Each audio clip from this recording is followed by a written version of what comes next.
is our you human on the point of order. Honorable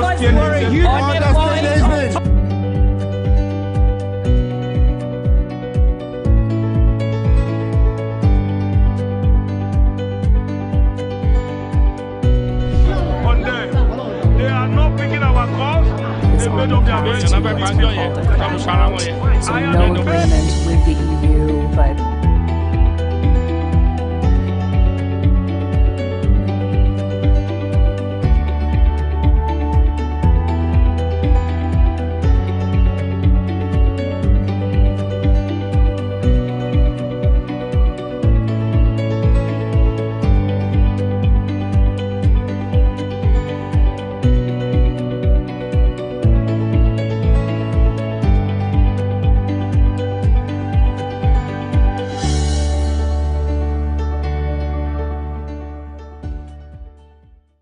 from the line across the ocean to the land beyond the mountains, through the Sahara, we bring on-spot news, live analysis, expert discussions on trending stories in politics, business, socio-economy, sports, and documentaries.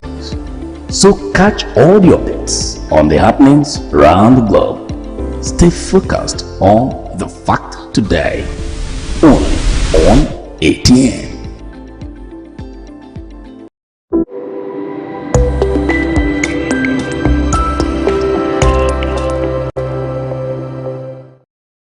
Welcome to Let's Talk on Atlantic Television Network. Let's Talk is a people-oriented show designed to communicate core issues centered on trends and to whom it may concern per time. Tonight on Let's Talk, as always, we'll look at two interesting topics. First, security. Bulletproof vehicles demand high. Dealers bemoan forex crisis. And on the second story, we look at NAFDAC. Trade Union Congress protests closure of alcoholic sachet drink factories. Do not go away. When I come back, I'll introduce my guest to you.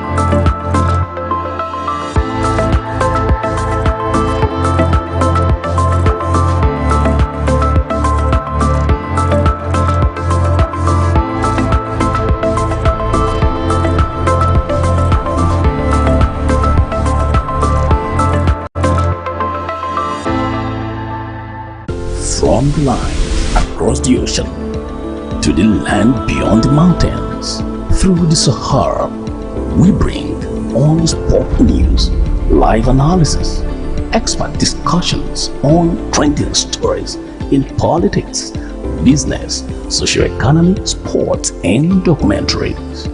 So catch all the updates on the happenings around the globe. Stay focused on the fact today, only on ATN. Through the Sahara, we bring on-spot news, live analysis, expert discussions on trending stories in politics, business, socio-economy, sports, and documentaries. Only on ATN. Atlantic Television Network. With me on the show tonight is Mr. Mufasa Ehimosen. Mr. Mufasa is a political analyst. It's a pleasure to have you tonight. Thank you Mr. very Mufasa. much, Laurentia. It's always a pleasure to be here. Your smile today is saying a lot. It all depends on how you're seeing it from, the angle, but not the same. We're just trying to, to get our heads above troubled waters. Don't worry. We are getting there. We'll get there. We hope we get there someday. Definitely we will. On to the stories. Amidst the surge in abductions across the nation, there has been a notable rise in demand for bulletproof vehicles among very important persons and affluent individuals. Armored vehicle dealers have confirmed increased sales of customized bulletproof sports utility vehicles as the kidnapping epidemic escalates. In recent weeks, armed gangs operating from various forests have infiltrated major cities and urban centers, carrying out abductions and demanding exorbitant ransoms. This dire situation has pushed victims and families of abductees to resort to crowdfunding for ransom from relatives, acquaintances, and social media platforms, despite warnings from the federal government and the police that such practices could exacerbate the kidnap for ransom crisis.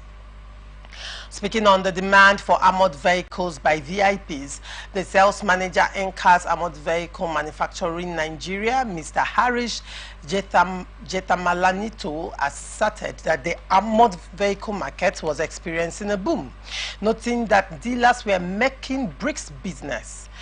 He also said the demand for armored vehicles has increased by multiple folds. The prices have gone up because of the demand. Also, custom duties and foreign exchange rates have been major issues for us. They are one of the major issues. I cannot tell you who our clients have been. He further said, I cannot also tell you how much we have been selling them, but what I can tell you is that there has been an increase in demand for vehicles as a result of the situation in the country. The president, Armor Max Vehicles, Mark Burton, said, there has been a lot of demand. Our challenge has been the currency. Clients in most cases spend between $35,000 and $90,000 on the armoring plus the vehicle. Our armoring goods are imported into Nigeria. Costs have increased a lot due to Naira to dollar challenges. When we started building our company in Nigeria, it was $1 to 300 Naira. Now, it is $1 to over 1,400 Naira. But the violence and insecurity have created the need for our products. Amomas Nigerian has grown into successful and grown into other countries like Ghana and Cameroon. The managing director of another company, Toye Edwin, said, in January and February, I have not been getting clients like that. But in December, before the festive period, we got many requests from Nigerians, especially those traveling to the southeast.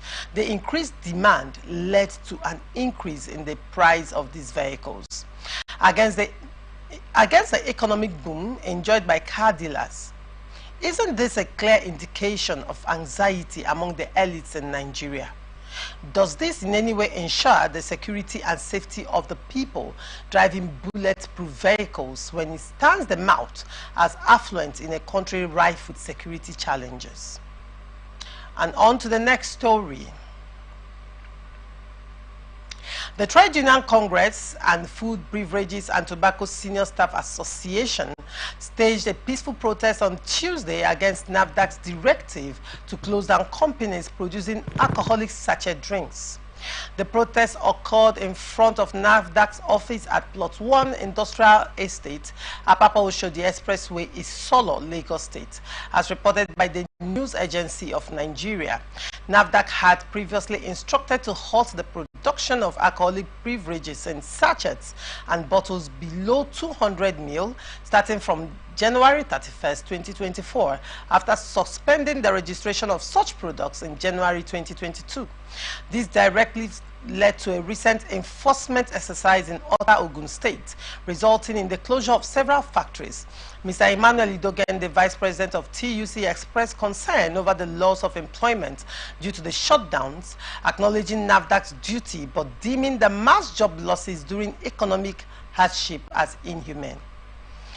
We all know the economic hardship we are facing in the country presently.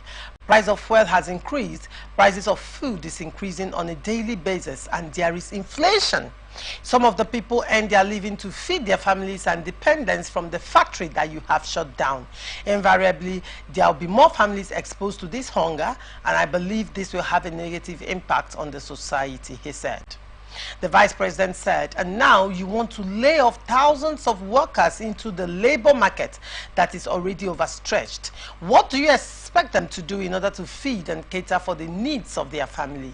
We are appealing to the NAFDAC to suspend the directive to shut down the production of alcoholic sachet drinks for the posterity of the masses, he said. Idogan said that the Lagos state government raised the motion that alcoholic sachets were the cause of blocked drainage systems in the state.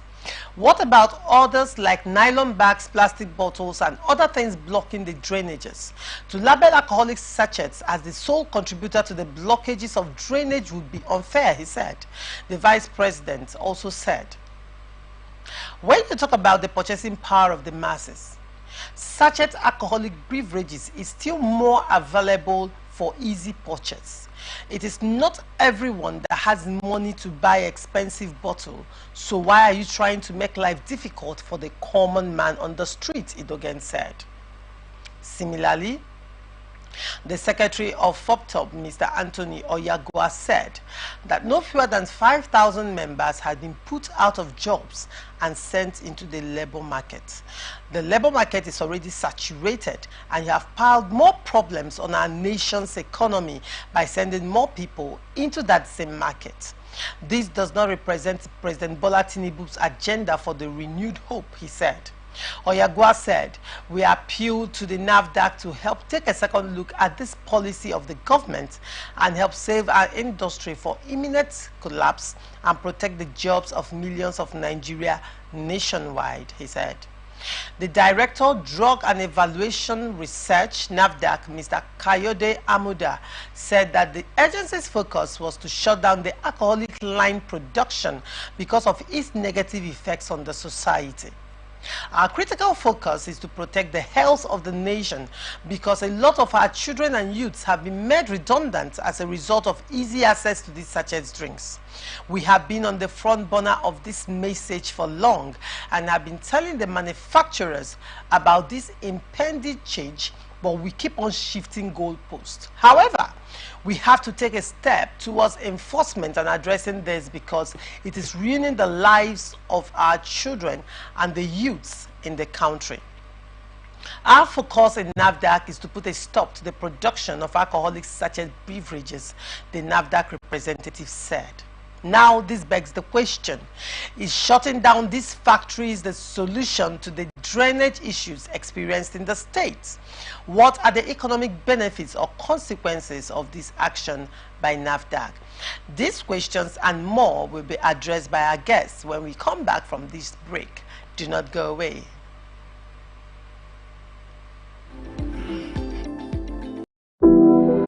From the line across the ocean to the land beyond the mountains, through the Sahara, we bring on sport news, live analysis, expert discussions on trending stories in politics, business, socio-economy, sports, and documentaries. So catch all the updates on the happenings around the globe. Stay focused on the fact today, only on ATN.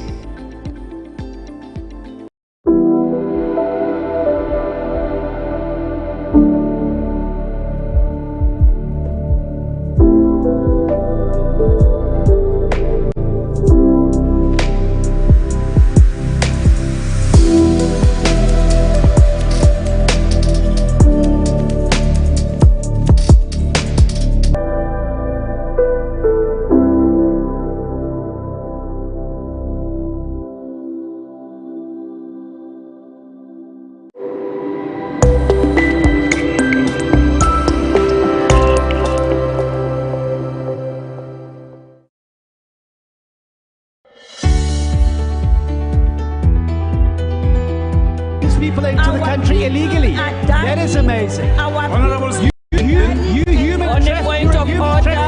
Honorables, you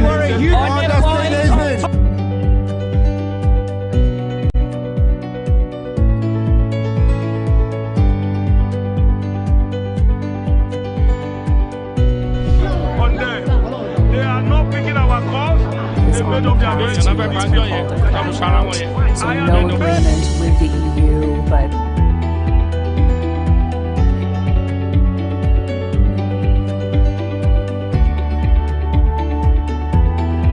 From the line across the ocean to the land beyond the mountains, through the Sahara, we bring politics. So on the globe, Fact Day on ATN. Welcome back to Let's Talk on Atlantic Television Network. Now, Mr. Mufasa, bulletproof vehicles are high on demand right now. Now, that's for me is interesting, though not surprising anyway.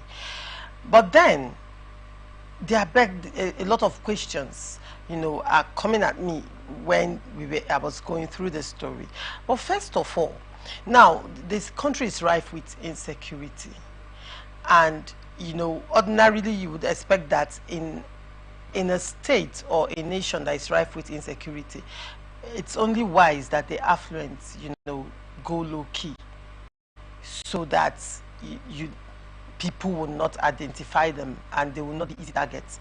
At some point, Nigerian police force came up with an article where they listed how people should conduct themselves, especially when they are on transit.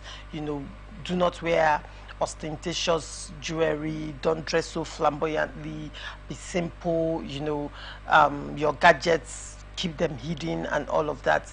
Generally, don't let people tell the class you belong to by just looking at you.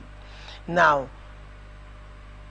from the story going on right now, there is demand for bulletproof vehicles, and these don't come cheap. And in some cases, some of these bandits are able to identify bulletproof vehicles from afar, and they come in form of luxury cars. Is that not living ostentatiously? Is that not screaming from a distance, oh, I'm affluent, I'm a soft target, see me here? Do you think it's actually a wise move by the elites? Well, thank you very much, Laurentia. As that when I saw this news, it came, very ridiculous to me, because that hasn't solved the problem. Of course, it is not in the place of, the bourgeois, the aristocrats to fight insecurity. In all fairness to them, but then again, if you can afford, an armored vehicle, a bulletproof vehicle, you can go for it. But the question we should be asking is, are you going to live inside the vehicle? We've seen cases where even governors, they don't just move with bulletproof vehicles, they move with retinues of security personnel, have been attacked.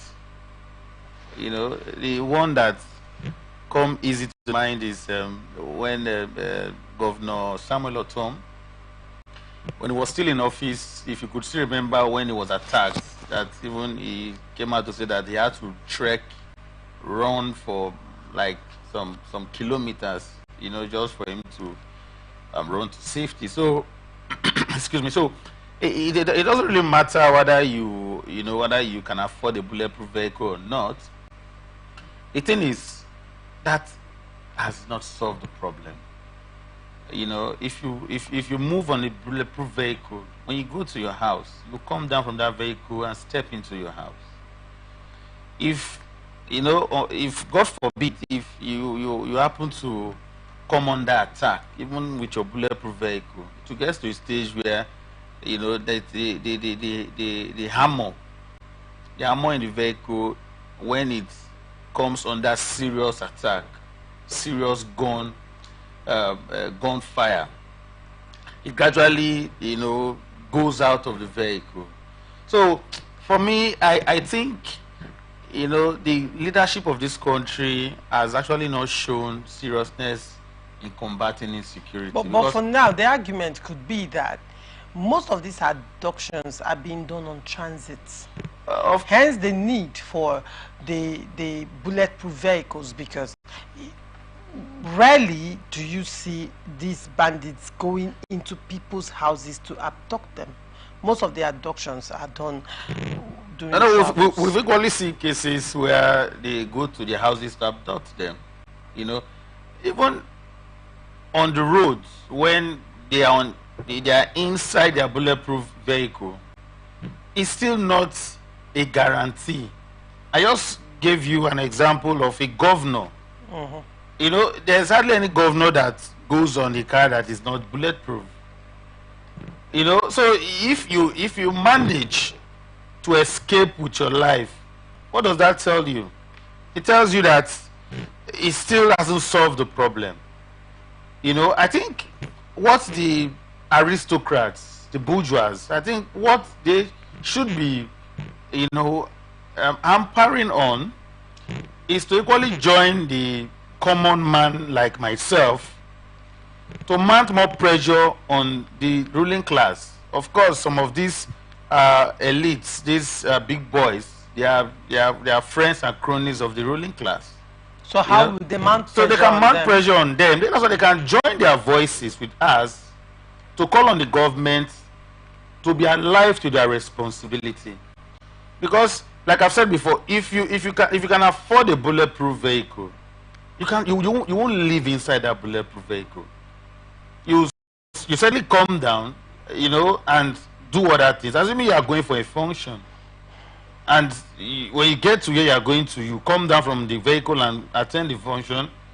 If there is desperation on the part of, you know, the abductors, those criminal elements and bandits, you know, there's a way they have their way, you know, out of all this scenario, because they take advantage of the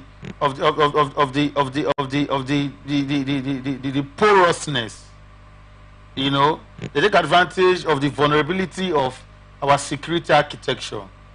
They know that, you know, like you said before, they know a bulletproof vehicle when they see one, which means if after, you know, they have known that this is what it is, and they still summon the courage and boldness to still attack, that shows that they only know how to go about their activity and still get their target. So for me, it is not it's not a way out of the situation. It is just, for me, it's a quick fix arrangement, and any quick fix arrangement does not achieve the desired goal and result. It doesn't last. Now, you spoke about the elites joining forces with the masses to put pressure on the government and the ruling class, as the case may be. Now, the question is, who are the elites in this country? Because the truth is that Nigeria is in economic crisis. A lot of persons, the middle class, have been eroded right now. There is a clear dichotomy. Now, a lot of the elites, like you rightly mentioned, are friends of the ruling class as well.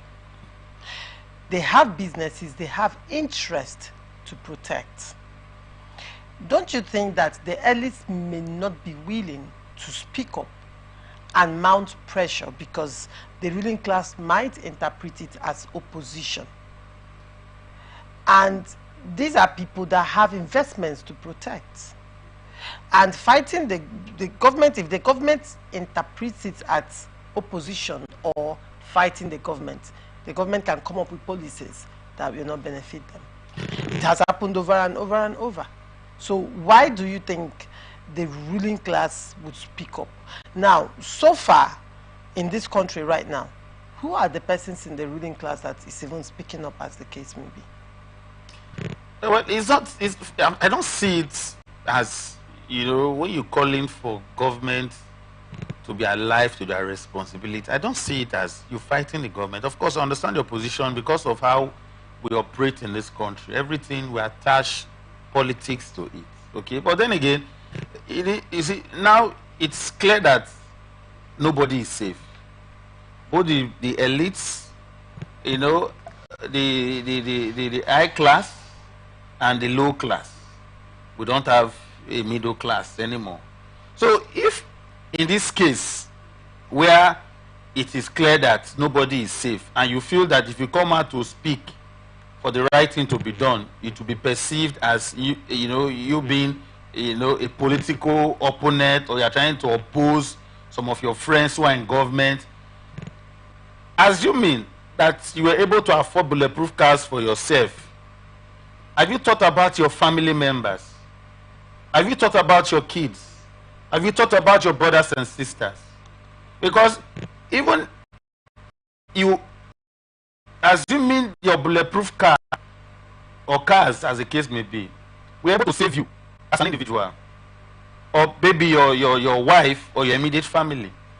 If one of your brothers or your sisters that is close to you is abducted today, you will be under pressure, because the pressure will be mounted on you, to do everything within your powers to get that relative of yours out from the from the kidnappers den. So it is not a straight a jacket solution to the problem. In fact, it has not even attended to the issue at stake. It's a case of individuals right now looking out for themselves. Do not forget that Senator Ned Woke recently came out to say that he was advocating for citizens to carry guns. He was advocating for gun license for individuals. Now, for a senator of Nigeria to come out to say that, and it's advocating it and wants to push a bill on the House for this, doesn't that show a clear body language?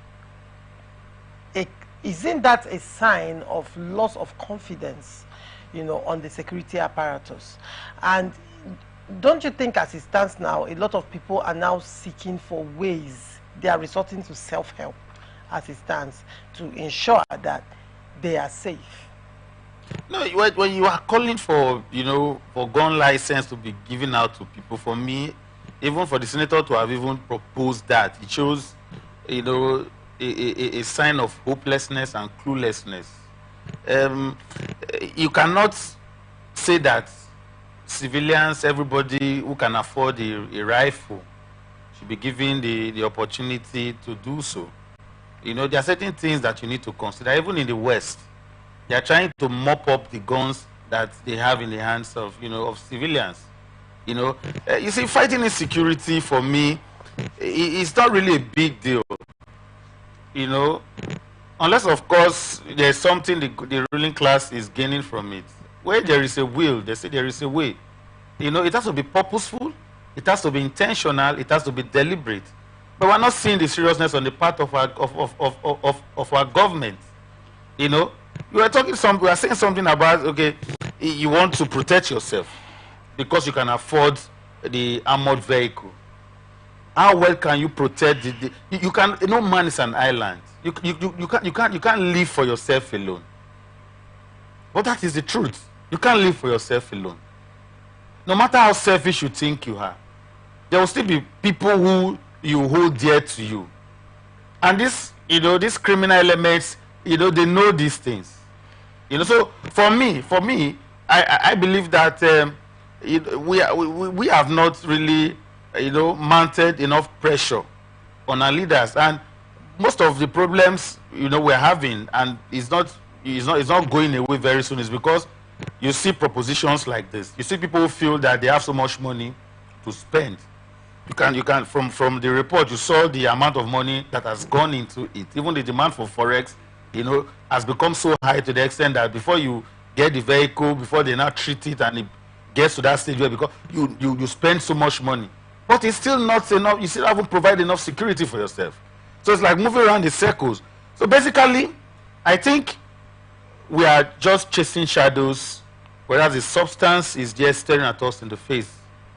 There has to be a deliberate attempt and effort by the leadership of this country to ensure that the necessary modalities are put in place to fight insecurity. Like I've said before, it's not rocket science, unless, of course, there is something that our government is benefiting from it. And innocent citizens are dying, are losing their lives.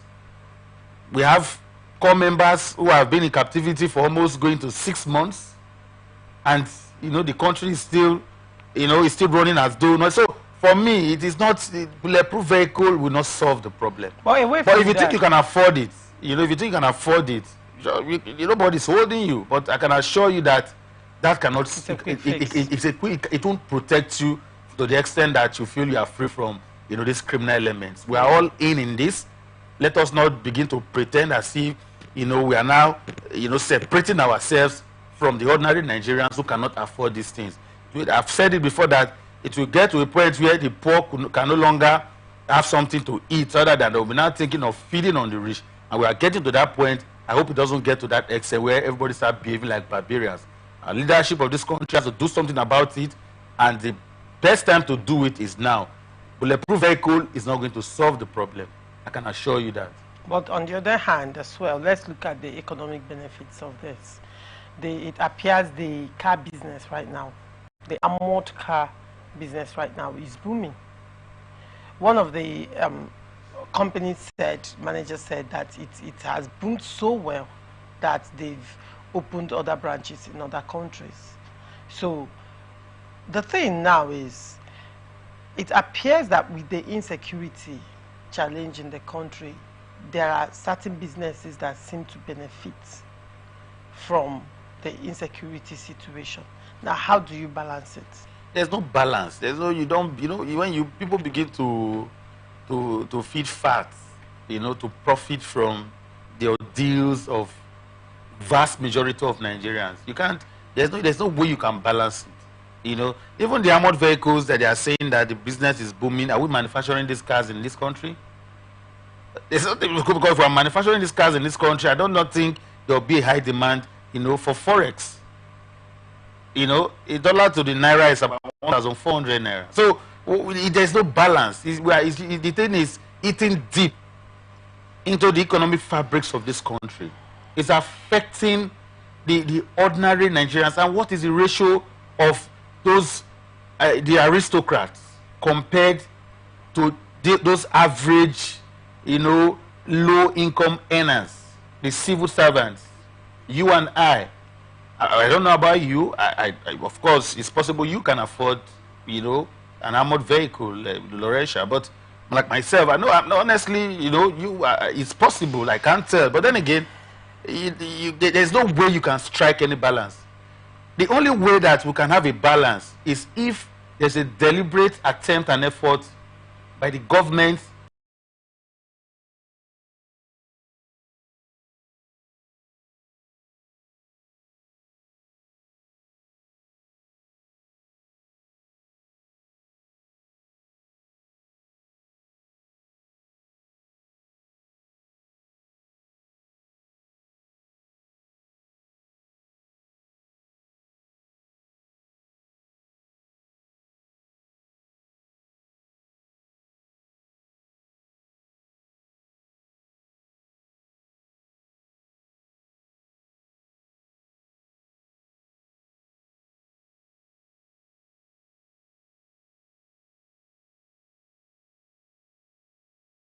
get to a point where the poor cannot, when they cannot handle these things anymore, the next thing you see people it will go beyond kidnapping.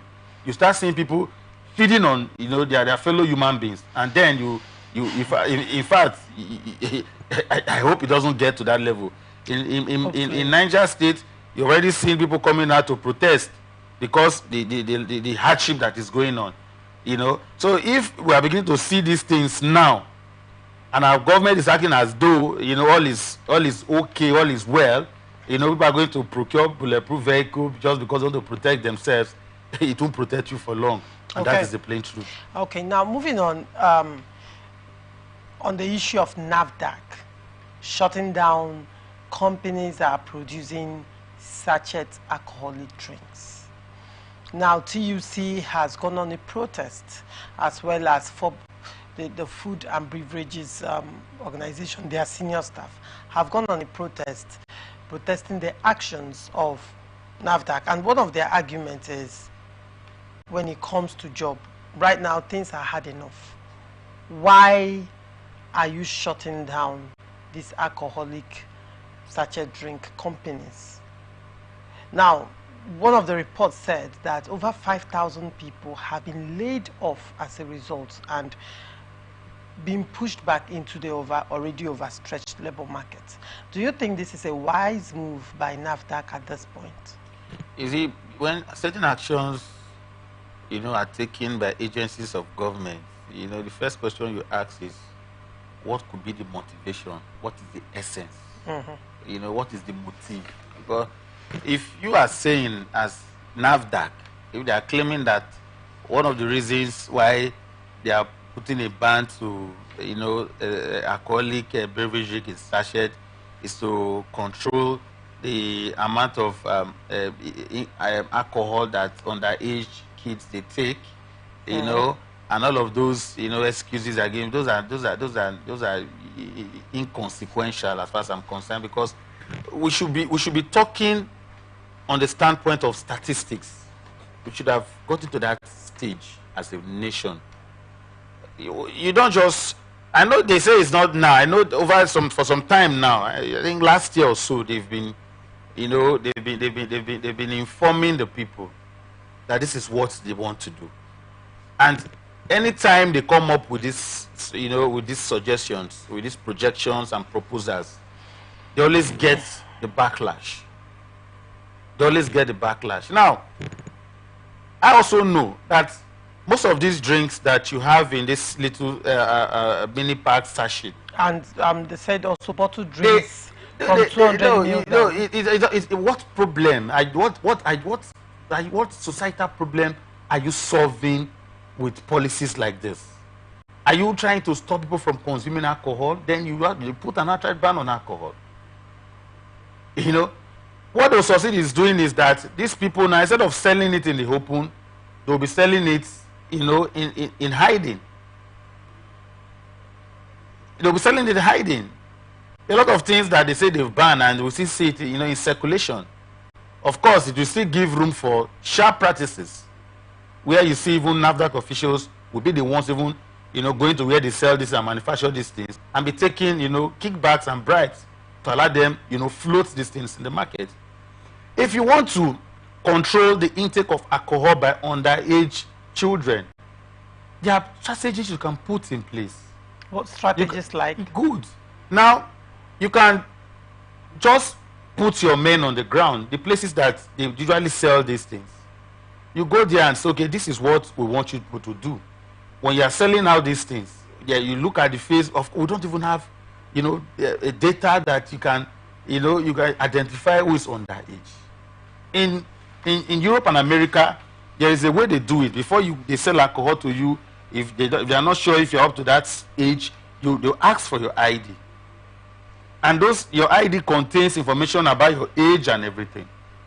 If you are saying that they shouldn't consume sachet alcohol because it's cheaper and all of that, they'll go for the one that is in the bottle.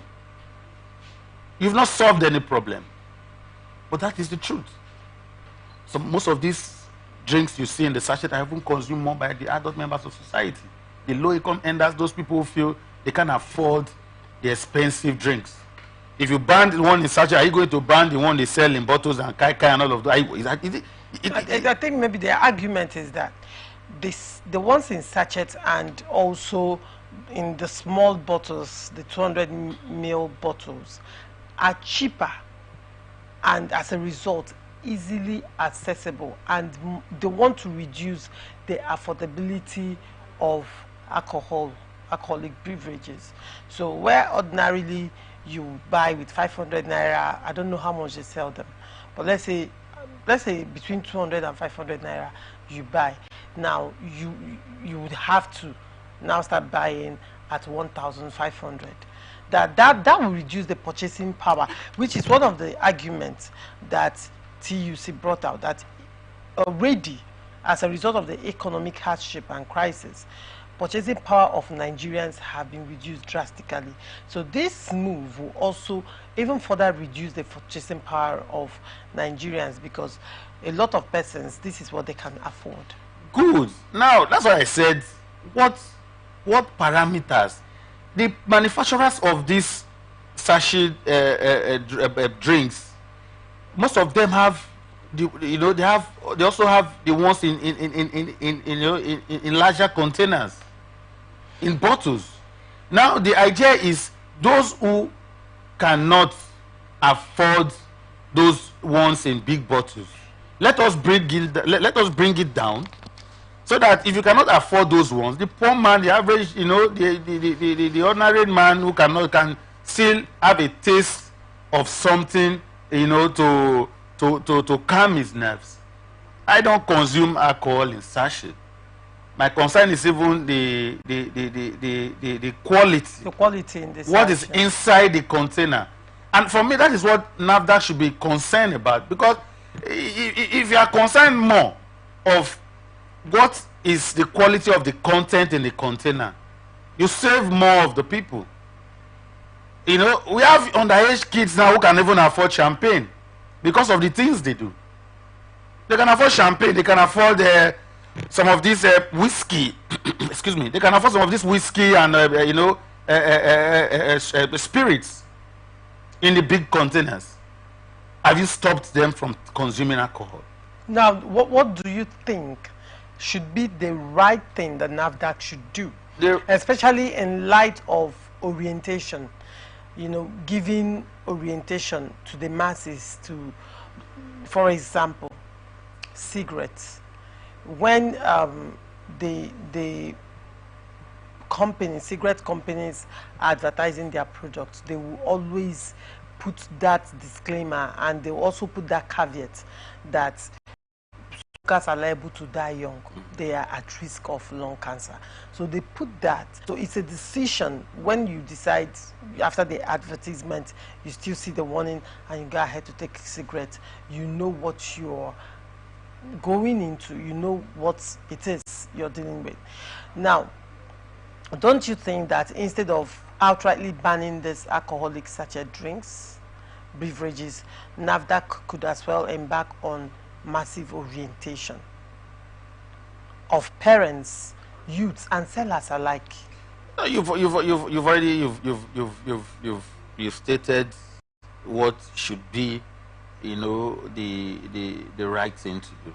You know, you just made a statement. It's not a question. That is a very brilliant suggestion. You know, in addition to that, I think NAFDAC should be more concerned with quality control. You know, let us raise the bar. Let us look at the quality of these drinks. If you are interested in the quality, it won't be that cheap. Okay. It won't be that affordable. It won't be that cheap. Of course, there are people who can still. I just told you that if you are banning the sachet, people will go for the bottles. So if you see an underage with a bottle of alcohol, will you say because he's consuming the bottle, it's okay for that underage to consume alcohol? What have you achieved? A lot of people have been thrown out of job. Excuse me, a lot of people have been thrown out of job. What have you achieved? You are pushing more people to crime. Because people working in that company, they are working in that company to, you know, to eke out a living for themselves. NAFDAC should be interested in the quality of the content in the container. Or are they trying to make a move to outrightly ban alcohol? They are not outrightly. So that's what I'm saying. So what do you stand to achieve? It doesn't make sense to me. Is it that they just want to make a statement? Let us see that NAFDAC is working. We have a lot of influx of fake pharmaceutical products coming into this country by the day. What is NAFDAC doing about it?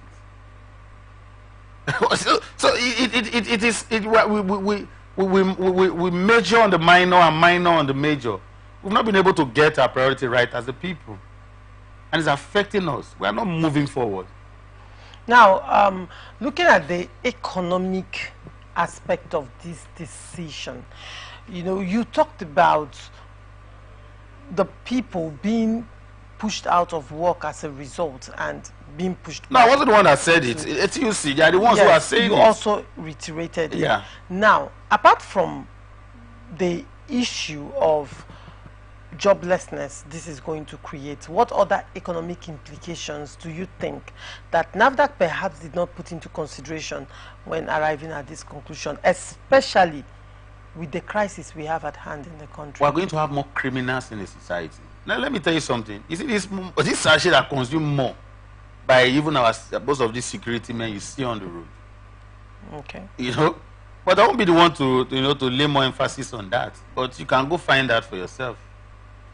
You know, so the obvious thing it's clear, it's glaring. The thing you see people, they said it.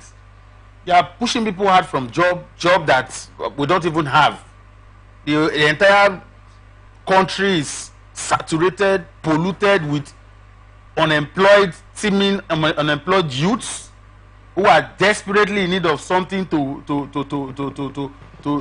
help themselves, and you are not adding to the army of unemployed people, and we are complaining of insecurity. So you can see that we are not even thinking. What NAFDAC should do is they should ensure that these drinks, they are suitable for human consumption. They should ensure that even the people who are selling it, they should know the kind of people they are selling their drinks to, especially. How do you regulate this in the market? How do you regulate how do you regulate it? How do you regulate it in the bars, in the clubs and hotels? Don't these underage people, don't they go to hotels? Those ones that are doing, you can buy in a kiosk. It doesn't matter where they sell it. The alcohol, you see, the target is to stop underage kids from taking alcohol. That's the target. And they also mentioned the second issue. They talked about the blockages. Environmental. That is ridiculously unfortunate. Is it okay? Are you telling me now that if you go to the drainage now, all the debris you see in the drainage, our block drainage, is caused by Sashi? If we clean our drainage regularly, if there is an agency, of course we have a lot of them that are responsible for the cleaning of our drainages. If they are doing their job effectively, are we going to be having block drainages?